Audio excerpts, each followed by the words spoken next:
কুড়িগ্রামের জেলা সদরের সাথে ফুলবাড়ী উপজেলার সরাসরি ও স্বল্প সময়ে সড়ক যোগাযোগ স্থাপনের জন্য ধরলাম বাম তীরবর্তী সদরের হলখানা ইউনিয়নের সারডোব থেকে ডান তীরে কাঁঠালবাড়ি ইউনিয়নের ধরলা তীরবর্তী ভাঙটুর ঘাট পর্যন্ত তৃতীয় ধরলা সেতু নির্মাণের দাবিতে মানববন্ধন অনুষ্ঠিত হয়েছে। মঙ্গলবার দুপুরে কুড়িগ্রাম সদরের হলখানা ইউনিয়নের ধরলাম বাম তীরে RDRS বাজার থেকে পেডার মোড় পর্যন্ত ধরলা বাঁধে সর্বস্তরের জনগণের আয়োজনে এই মানববন্ধন কর্মসূচি অনুষ্ঠিত হয়।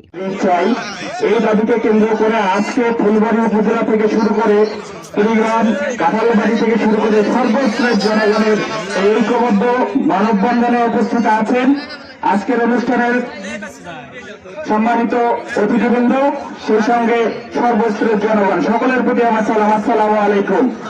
আজকে আমরা যে দাবিটি নিয়ে এখানে দাঁড়িয়েছি, আজকে এখান থেকে আমাদের মাননীয় প্রধানমন্ত্রীর দৃষ্টি আকর্ষণ করে বলতে চাই, দীর্ঘ সময় আমরা নদী ভাঙন এলাকার মানুষ হিসেবে নদীর সঙ্গে আমাদেরকে যুদ্ধ করে বসবাস করতে হইতেছে।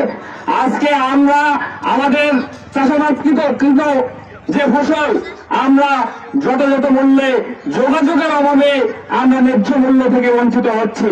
তাই আজকে প্রধানমন্ত্রীর কাছে আমাদের আবেদন, দীর্ঘ সময় পর যেহেতু স্বাধীনতার পক্ষের শক্তি আজকে ভালো দল বাংলাদেশের রাষ্ট্রীয় ক্ষমতায় আছে, আমরা আশা করব আমাদের এই লক্ষ লক্ষ মানুষের প্রাণের দাবি আপনি অনতিবিলম্বে পূরণ করবেন, এই আশাবাদ। ঘণ্টাব্যাপী অনুষ্ঠিত এই মানববন্ধনে কৃষক, শ্রমিক ও নারী সহ বিভিন্ন শিক্ষা প্রতিষ্ঠানের শিক্ষার্থীরা অংশ নেন। মানববন্ধনে স্থানীয়দের দাবির সাথে একাত্ম প্রকাশ করে মানববন্ধনে অংশ নেন জেলা বিএনপির যুগ্ম আহ্বায়ক হাসিবুর রহমান ও সদর উপজেলা বিএনপির আহ্বায়ক বেলগাছা ইউনিয়নের সাবেক চেয়ারম্যান মাহবুবুর রহমান সহ স্থানীয় নেতৃবৃন্দ।